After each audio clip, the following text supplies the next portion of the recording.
크리스찬이 평안하지 않고 두려워하고 불안해하고 안절부절 못한다면 그것은 크리스찬에게 정말 어울리는 모습이 아닐 것입니다. 운동선수에게 허약한 몸이 어울리지 않고 군인이 막 겁이 많은 모습이 전혀 어울리지 않는 것처럼 크리스찬에게 평안이 없는 모습은 정말 어울리지 않는 모습입니다.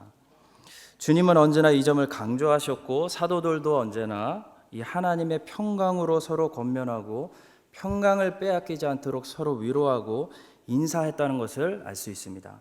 우리 주님께서는 부활하신 후에 두려워서 떨고 있고 불안해하고 안절부절 못하고 있는 제자들이 있는 곳에 나타나실 때 사랑한다 얘들아 많이 보고 싶었니?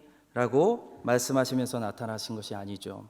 우리 주님은 너희에게 평강이 있을지어다 라고 말씀하시면서 나타나셨습니다. 사도 바울의 거의 모든 서신서는 로마 제국의 엄청난 핍박 속에서 불안해하고 떨고 있고 두려워하고 있는 교회들을 늘 안심시키면서 그리스도의 평강이 너희에게 있을지어다 라는 축복과 함께 시작하고 마무리했습니다. 갈라디아서 5장 22절의 성령의 열매도 첫째로 사랑, 둘째로 기쁨, 셋째로 무엇이죠? 화평. 네. 너무 쉽죠? 네. 세 번째로 평화를 이야기하고 있습니다. 그만큼 크리스찬이 꼭 잃어버리지 말아야 할 것 중에 하나가 무엇일까요? 그 안에서 소멸될 줄 모르는, 빼앗길 줄 모르는 하나님의 평강인 것입니다. 오늘 본문 말씀 빌립보서 4장 7절의 말씀은 어떻게 하면 하나님의 평강이 그리스도 예수 안에서 우리의 마음과 생각을 지켜줄 수 있는지 가르쳐주고 있습니다. 반대로 얘기하면 우리가 무엇을 잘못할 때 이 하나님의 평강을 빼앗길 수 있는지 또한 거꾸로 알려주는 말씀이라고도 할 수 있습니다. 오늘 성도님들 이 말씀을 들으시면서 하나님의 평강이 그리스도 예수 안에서 성도님들의 마음과 생각을 다시 지켜주시고 채워주시는 은혜가 오늘 복된 주일이잖아요. 이 복된 주일에 우리 모두에게 일어나게 되기를 간절히 소망하고 축복합니다. 첫 번째로 4절의 말씀을 보시면 주 안에서 항상 기뻐하지 않을 때 우리는 평강을 빼앗기게 됩니다. 4절 말씀은 우리로 주 안에서 항상 기뻐하라 라고 명령하고 있습니다. 주 밖에서 항상 기뻐하라 라고 말씀하고 있지 않습니다. 왜냐하면 주 밖에서 항상 기뻐하는 것은 불가능하기 때문입니다. 세상의 환경은 우리로 하여금 항상 기뻐할 수 있는 환경을 제공해 주지 않습니다. 세상은 좀 참고 기다리고 열심히 살다 보면 정말 가끔 기뻐할 수 있는 환경만 제공해 줍니다. 따라서 예수님의 말씀처럼 항상 기뻐하려면 반드시 주 안에서 기쁨을 찾아야 합니다. 이것은 무슨 말씀일까요? 기쁨의 근원 자체를 바꿔야 된다는 것입니다. 내가 기쁨을 끌어내는, 기쁨을 빨아들이는 그 근원, 그 셈 자체를 바꿔야 된다는 것입니다. 날씨처럼 매일 변하는 세상의 환경에 나의 기쁨의 근원을 두는 것이 아니라 어제와 오늘과 내일이 영원토록 동일하신 주 안으로 내가 끌어들이는, 빨아들이는 기쁨의 샘을 뿌리 내려야 한다는 것입니다. 성도님들, 어떤 기쁨을 도대체 무엇으로부터 얻으려고 하고 계십니까? 어떨 때 기쁘십니까? 성도님들, 기쁨을 공급받는 근원이 어디서부터 옵니까? 세상 사람들은 이 기쁨의 근원지를 세상의 환경에 철저하게 뿌리내리고 있습니다. 그래서 그렇게 환경을 바꿔보려고 노력하는 거죠. 환경이 좋아지면 기쁨을 느끼고 환경이 나빠지면 슬픔을 느끼는 것이 세상 사람들이죠. 그러나 크리스천들은 기쁨의 근원을 환경에 두어서는 안 됩니다. 주 안에서 항상 기뻐하라 라는 하나님 말씀처럼 기쁨의 근원을 주 안에다 두는 사람들이 크리스천들입니다. 환경이란 것은요, 오늘 좋을 수도 있고 내일 나빠질 수도 있습니다. 오늘 나빴으니까 하나님께서 내일은 좋게 해주시겠지. 꼭 그렇지도 않습니다. 환경이라는 것은요, 내일 더 나빠질 수도 있고요, 계속 최악으로 나빠질 수도 있습니다. 성도님들, 크리스찬이라고 늘 좋은 환경이 크리스찬을 쫓아다니는 거 절대로 아닙니다. 크리스찬에게 나쁜 환경이 올 수도 있고요, 시간이 지날수록 그 환경이 더 악화될 수도 있습니다.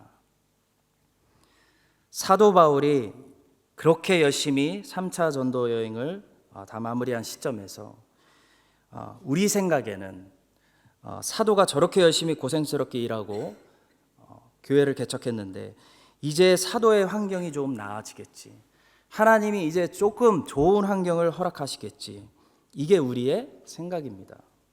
그러나 3차 전도여행을 마치고 고린도에서 로마로 편지를 보내고 이제 예루살렘으로 돌아가는 사도 바울에게 성령님께서 도시마다 선지자들을 통해서 계속해서 하시는 말씀의 내용은 무엇이었나요?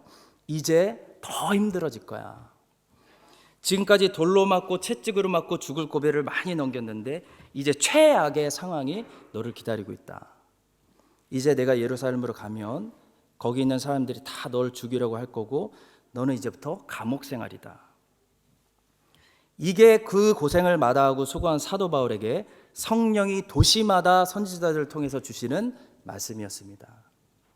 성도 여러분, 우리의 기쁨의 근원을 우리가 환경에 뿌리내리고 있으면 우리의 기쁨은 늘 빨리 슬픔으로 변할 수밖에 없습니다. 우리의 기쁨의 근원을 그리스도 안에 뿌리내려야 합니다.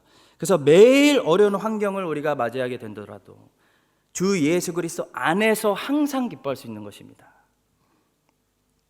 사도 바울은 정말 고생 많이 했습니다. 그렇기 때문에 3차 전도 여행 마치고 예루살렘으로 돌아가면 사람들이 그거 좀 알아주고 칭찬해 줘야 됩니다. 특별 3개월 홀리데이라도 하나님 좀 주셔야 되고요, 휴가도 좀 보내주시고 보너스도 주고 바울아 수고했으니까 이제 좀 쉬고 누려라고 해줘야 됩니다. 그런데 그렇게 수고하고 전도여행을 마친 사도 바울에게 어떤 환경을 주셨습니까? 예루살렘에서 예수님 십자가 못 박아 죽인 다음으로 제일 큰 소동이 일어났습니다. 사도 바울 꼭 죽여야 된다고 결사대가 조직되었습니다.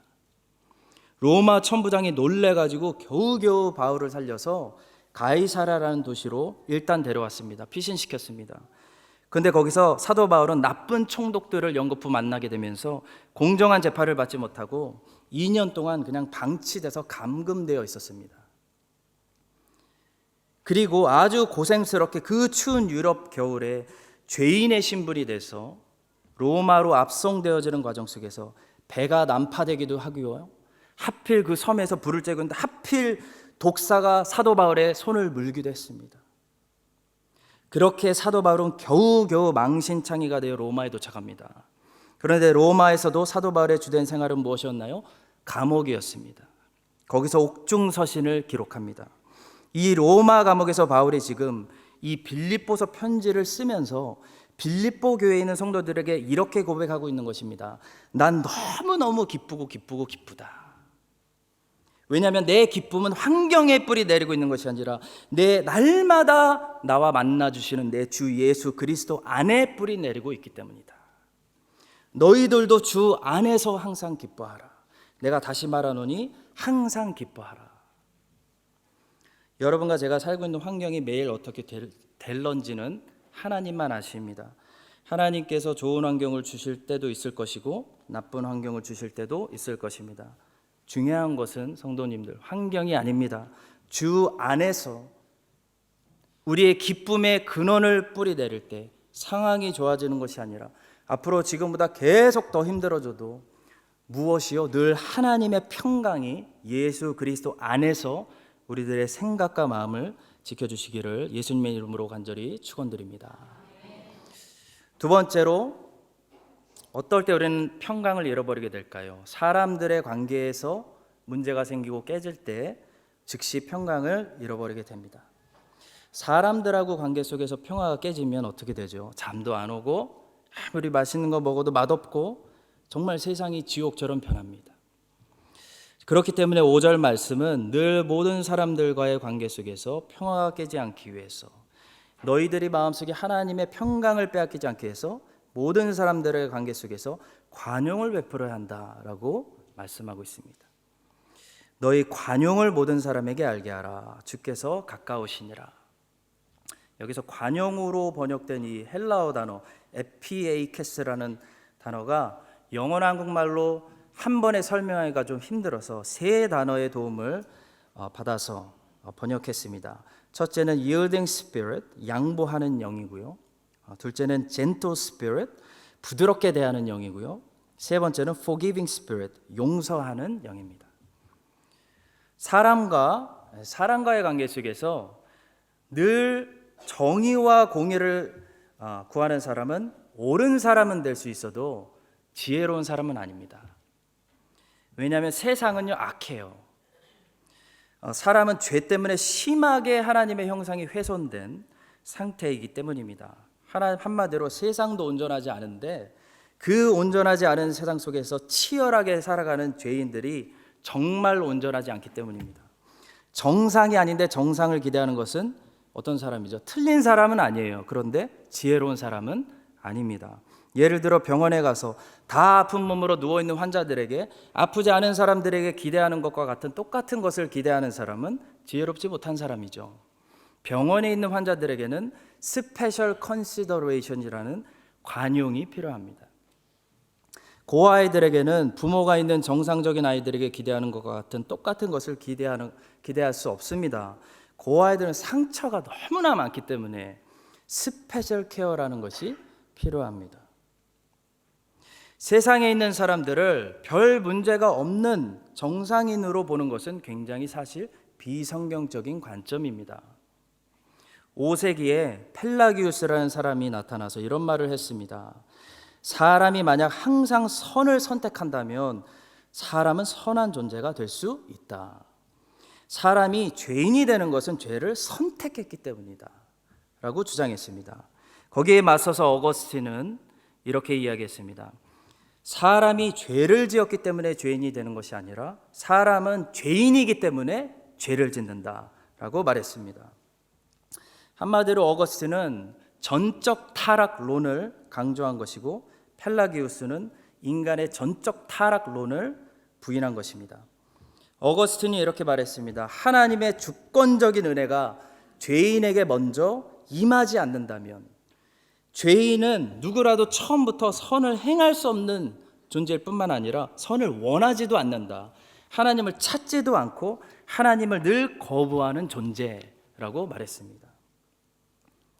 펠라기우스는 결국 이단자가 되었고 로마서 3장에서 말하는 아담의 원죄론, 그러니까 로마서 5장에서 말하는 전적 타락론을 설명한 이 어거스틴은 정말 교회사의 훌륭한 정통교리 신학자가 되었습니다. 성도 여러분, 우리가 죄를 졌기 때문에 죄인이 된 것이 아닙니다. 우리가 죄인으로 처음부터 태어났기 때문에 우리는 죄밖에 질 줄 모르는 것입니다.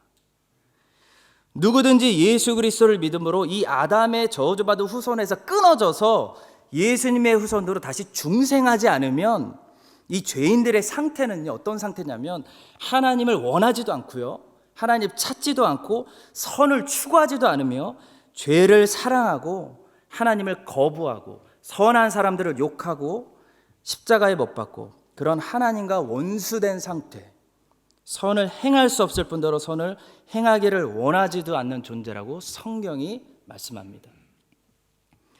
그런 사람들과의 관계 속에서 옳고 그름을 따지는 것이 성도님들, 이게 가능하겠습니까? 그런 유토피아가 우리 사회에 임하겠습니까? 사람들과의 관계를 최고로 잘할 수 있는 방법은 관용으로 대하는 것입니다. 불쌍히 보는 것입니다. 사도 바울은 본문 5절에서 너희 관용을 모든 사람들에게 알게 하라 라고 말씀했습니다. 여기서 모든 사람들은 믿지 않는 사람들을 포함하고 있습니다. 우리는 아직 거듭나지 않은 이 아담의 후손들이 전적으로 타락해 있다는 사실을 인정해야 됩니다. 그래서 그들은 그리스도가 필요한 상태입니다. 따라서 그들과 관계를 맺으려면 반드시 무엇이 필요합니까? 관용이 필요합니다. 늘 환자를 돌보듯이, 늘 노약자와 고아와 과부를 돌보듯이 양보하는 영이 필요합니다. 부드럽게 대하는 영이 필요합니다. 용서하고 탕감해 주는 것이 필요합니다. 관용으로 관계를 맺는 지혜가 필요하다는 것입니다. 그런데 예수님을 믿고 중생한 사람들에게도 이 관용이 필요합니다. 예수님을 믿은 사람은 아담의 후손에서 끊어지고 예수님의 후손으로 다시 중생했지만 여전히 성화라는 과정을 다 마치기 전까지는 우리들은 완벽한 존재들이 아닙니다. 따라서 모든 사람 안에는 이미 중생한 우리 같은 크리스찬들도 포함되어 있습니다. 우리가 서로가 서로에게 관용을 베풀어야, 우리 교회에 관용이 가득해야 하나님의 평강이 임하는 것입니다. 우리 옆 사람을 쳐다보면서 한번 연습해 보겠습니다. 옆 사람 쳐다보면서 제가 이제부터는 관용을 베풀겠습니다. 인사하겠습니다. 관용을 베풀겠습니다. 네. 우리 교회에 서로가 서로에게 양보하고 부드럽게 대하고 용서하는 관용을 베푸는 일들이 가득해서 모든 관계들이 살아나고 하나님의 평강이 우리 교회에 임하는 그런 교회 될 수 있기를 예수님 이름으로 간절히 축원합니다. 세 번째로 6절의 말씀처럼 하나님의 평강을 빼앗기지 않으려면 기도해야 됩니다. 염려하지 말고 기도해야 됩니다. 기도. 6절 말씀이죠. 아무것도 염려하지 말고 다만 모든 일에 기도와 간구로 너희 구할 것을 감사함으로 하나님께 아뢰라. 그리하면 모든 지각에 뛰어난 하나님의 평강이 그리스도 예수 안에서 너희의 마음과 생각을 지키시리라. 자, 염려는 헬라어로 메림나인데요. 한번 따라해 보실까요? 메림나. 네, 더 크게 메림나. 네, 메로나가 아니고 메림나입니다. 웃으시는 분들은 좀 뒷세대 분들. 자, 헬라어 메림나는 어떤 뜻이냐면 마음이 나누어진다, 마음이 갈라진다 라는 뜻입니다. 더블 마인드, 두 마음 이상의 마음을 품는 상태가 메림나가 하는 역할입니다. 이번에 어린이들을 위한 우리 시드 캠프 여름 성경학교를 가르치면서 특별히 엘리야가 등장하는 열왕기상 16장부터 19장까지에 저희들 집중하였습니다. 이 열왕기상 특별히 18장에 보시면 너무나 익사이팅한 위대한 장면이 나오죠. 엘리야가 바알 선지자들, 아세라 선지자들 갈멜산으로 다 불러내서 누가 진짜 이스라엘 하나님인지 결판 내려고 하는 장면이 나옵니다. 거기서 엘리야가요 정말 중요한 말을 하는데, 성도님들 엘리야가 지금 누구에게 이 말을 했는지 주목하시는 것이 중요합니다. 엘리야는요 사실 바알 선지자들과 아세라 선지자들에게 크게 관심이 없습니다. 그들과 많은 대화를 나누지 않습니다. 엘리야의 관심은요 지금 이 콘테스트를 지켜보고 있는 하나님의 백성 이스라엘에게 있어요. 그래서 엘리야는 이스라엘 사람들을 최대한 많이 지금 갈멜산으로 불러놨고 이스라엘 사람들에게 이 중요한 이야기를 하고 있습니다. 엘리야가 이렇게 이야기합니다. 열왕기상 18장 21절의 말씀입니다. 엘리야가 모든 백성에게 가까이 나아가 이르되 너희가 어느 때까지 둘 사이에서 머뭇머뭇하려느냐. 여호와가 만일 하나님이면 그를 따르고 바알이 만일 하나님이면 그를 따를지니라 하니 백성이 말 한마디도 대답하지 아니하는지라. 백성들이 왜 한마디도 대답하지 못했을까요? 무언가 찔렸기 때문입니다. 엘리야의 말 속에 당시 이스라엘 백성들이 추구하던 삶의 라이프 스타일이 무엇이든지 다 들어가 있습니다. 엘리야는 이스라엘 백성들에게 바알과 아세라를 그만 섬기고 여호와를 섬기라고 말한 것이 아닙니다. 엘리야는 이스라엘 백성들에게 둘 사이에서 머뭇머뭇하는 것을 멈추라고 말했습니다. 아합과 이세벨이 통치하던 당시 이스라엘 백성들의 심각한 죄는 여호와를 버린 것이 아닙니다. 여호와를 끄는 것이 아닙니다. 이스라엘 백성들은 여호와를 섬기지 않겠다고 한 것이 아니라 여호와도 섬기고 바알과 아세라도 함께 섬기겠다고 한 것이 문제였습니다. 그런데 문제가 있죠. 여호와 하나님을 섬기려면 꼭 필요한 조건이 한 가지 있었습니다. 그것은 여호와를 섬기려면 여호와만 섬겨야 한다는 것입니다. 이번 시드 캠프 주제가 정확히 이것이었습니다. 여호와만 참 하나님이었습니다. 여호와도 좋은 하나님이 아니라 여호와만 참 하나님이라는 것입니다. 우리는 두 마음 이상의 마음을 품고 있을 때 하나님의 평강을 즉시 빼앗깁니다. 하나님이 나에게 하나님만이 아니라 하나님도가 될 때 우리는 하나님의 평강을 누릴 수 없게 됩니다. 이럴 때 성도가 빨리 해야 하는 것이 기도입니다. 기도하면 어떤 일이 일어나냐면 우리의 갈라져 있는 마음들이 하나로 다시 모아지게 되고 염려가 사라지게 됩니다. 그래서 기도하면 인생의 우선순위가 정리되고 기도하고 나면 무엇을 먼저 해야 하는지, 무엇을 하지 말아야 하는지가 깨달아지고 무엇이 지금 더 중요하고 무엇이 더 가치 있는 일이고 무엇이 별로 중요하지 않은지 마음의 정리가 잘 되는 것입니다. 분열된 마음이 다시 하나로 모아지기 때문입니다. 기도하면서 우리의 마음을 자꾸 나눠지게 하는, 두 마음, 세 마음, 네 마음으로 나눠지게 하는 염려, 메림나가 사라지는 것입니다. 성도 여러분, 지금 각자 자기의 마음을 오늘 말씀을 통해 말씀의 거울 앞에 한번 비춰보시기 바랍니다.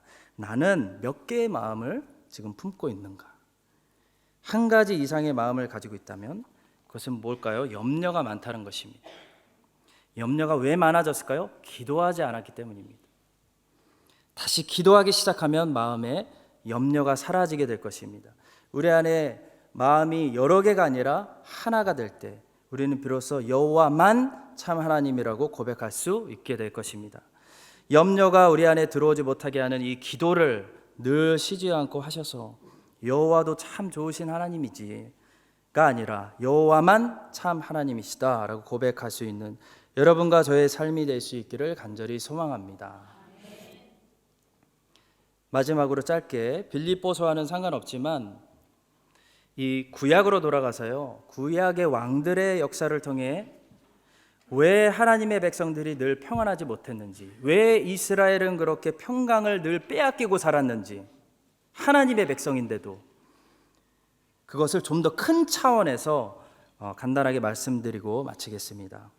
이 앞에서 우리가 지금 신약에서 살펴본 빌립보서 말씀이 하나님의 평강을 잃어버리지 않기 위한 각 개인을 향한 말씀, 또 각 교회들을 향한 어떤 겉면의 말씀이었다면 구약의 이스라엘의 역사는요, 이 왕들의 역사는요, 하나님의 나라, 하나님의 백성이라는 더 큰 공동체라는 차원에서 왜 하나님의 백성들이 평강을 잃어버리고 평안을 누리지 못하고 살 수밖에 없는지 그 이유를 아주 잘 교훈하고 있습니다.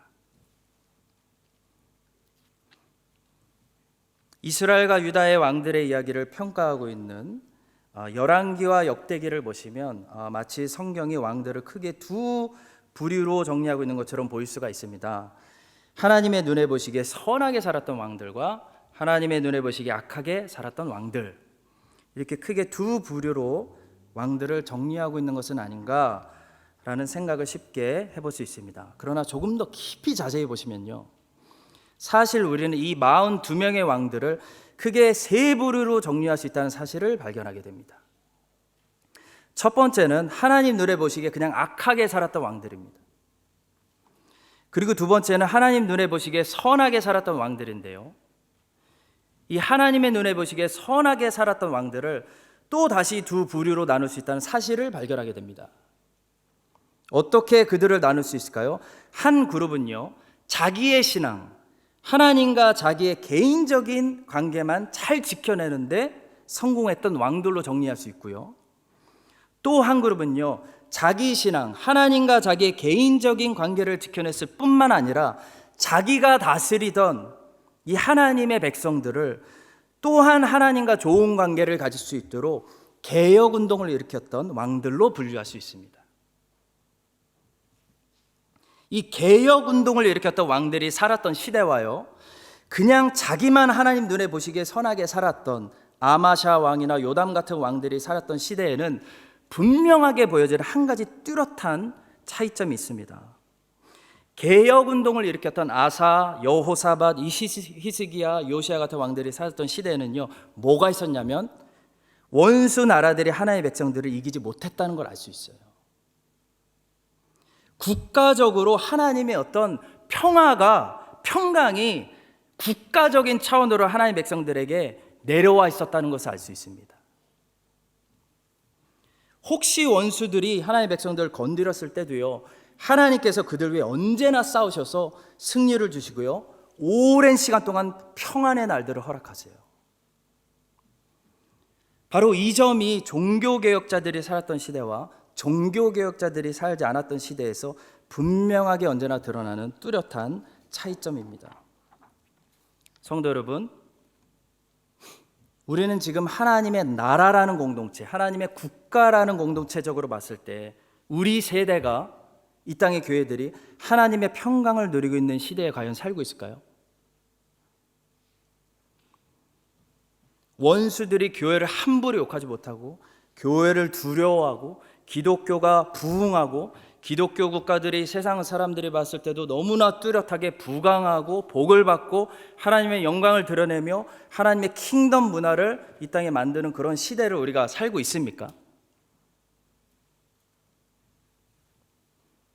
참 안타까운 사실이지만 우리가 구약으로 하면요, 다윗 왕의 시대나 솔로몬 왕의 시대나 요시야 왕의 시대에 살지 않고 있다는 사실을 별로 노력하지 않아도요, 너무나 분명하게 인정할 수밖에 없게 됩니다.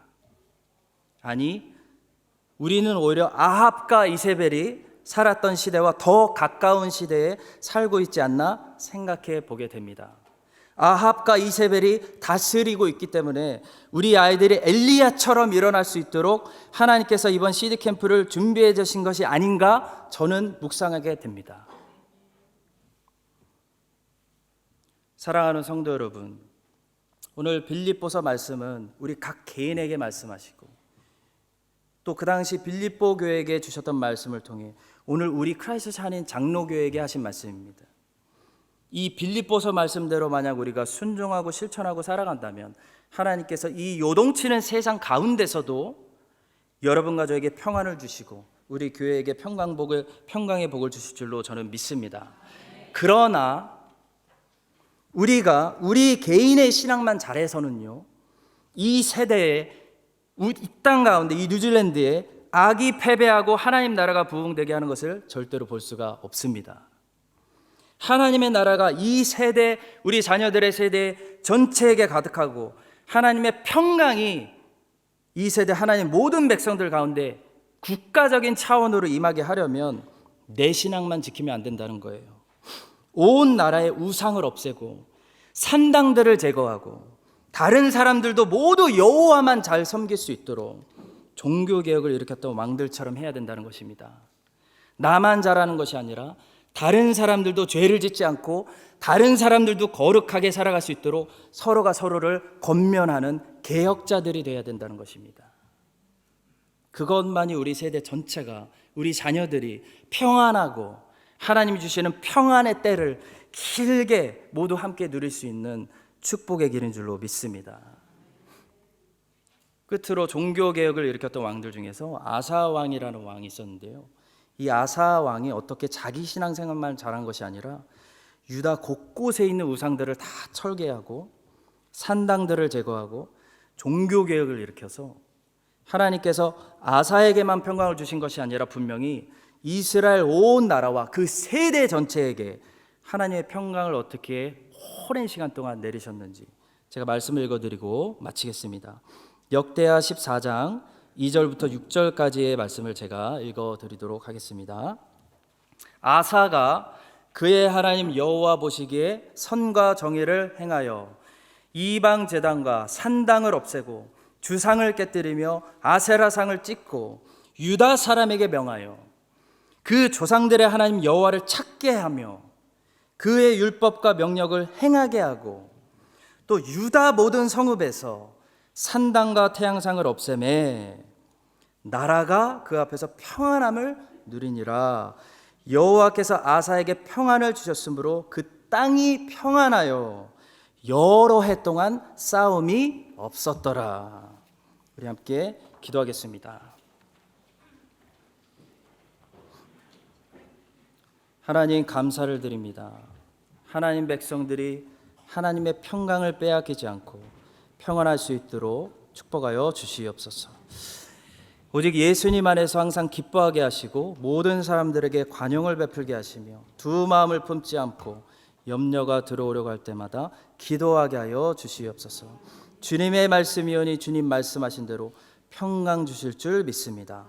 구하옵기는 나만 평안하고 우리 교회만 평안한 것이 아니라 우리 모두 남들을 권면하고 다른 사람들도 산당을 찢고 하나님께 돌아오게 할 수 있는 개혁자들이 되게 하여 주시옵소서. 그래서 우리 세대가 다시 한번 하나님만 섬길 때 하나님께서 우리 세대 기독교를 다시 강하게 하여 주시고 평안하게 하시고 정말 빛과 소금이 되게 하시며 두려움의 대상이 되게 하여 주시고 하나님의 영광을 드러내게 하는 그런 위대한 복이 우리 모두에게 임할 수 있도록 주님 우리의 마음을 아사왕의 마음처럼 뜨겁게 하여 주시옵소서. 우리 세대를 기대하시고 부르시며 나를 따르라 말씀하시는 예수 그리스도의 이름으로 기도드립니다. 아멘.